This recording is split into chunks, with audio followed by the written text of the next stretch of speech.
Nick, 28 years ago, you went through a horrific experience in the infamous Fastnet race on board Grimalkin, and yet it's taken you all this time to write a book on it. Why was that? It was something that I'd bottled up. It was something I couldn't talk to anybody about, my parents or my children, my wife, anyone. So I guess working behind a counter in a chandlery and selling books about sailing and about the Fastnet and things like that, I couldn't talk about my own experience. And I guess other guys who went through similar situations didn't either. But I thought, as I had to leave work after 30 years in the marine trade, maybe I could start on something, which I did. And then I met Sinead O'Brien, who's my co-author, and the book just emerged and came pouring out. So when you started it, it wasn't a difficult process from then on? No. Well, yes, it was. It was a very emotional process. Difficult, no, because the memories stayed with you. I mean, you know, if anything difficult happens at sea, you remember it and you learn by it. I certainly learned lessons then. So it wasn't difficult for me to write. It was just difficult for me to phrase. And that's where Sinead helped so much. So why was it so difficult to talk about it even to your family? It's not an everyday occurrence what happened in 1979. A friend, someone you've sailed with for a season or half a season, passing away in those sort of conditions and having to sit with him for 12 or 14 hours. It's not something you can bring up with family, closest family. It's something you tend to bury. I mean, guys that I know who were on boats, you were meant to be on one boat, I know, they don't talk about it a lot either, their experiences. But this was hidden deep, and I just didn't talk to anybody about it. I woke up with it every morning, but didn't talk about it. Has it changed your attitude to sailing in any way? No, no. In fact, it's enhanced my passion for the sport. You know, Jerry would have wanted that, I know that for sure. What about the safety aspect though? Are you more conscious of that now? I've always been safety conscious. I was brought up by a father who was instilled in me many rules of the sea, some that I've forgotten, some indelibly etched in me. And the guys I sail with have the same sort of attitude.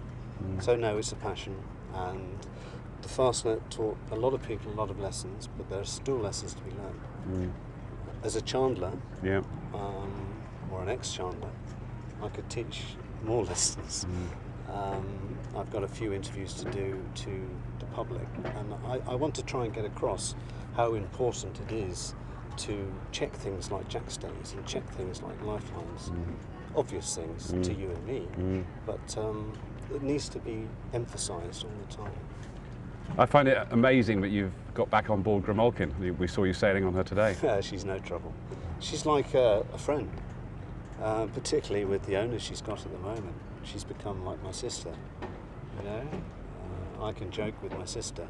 We have a joke on Grimalkin.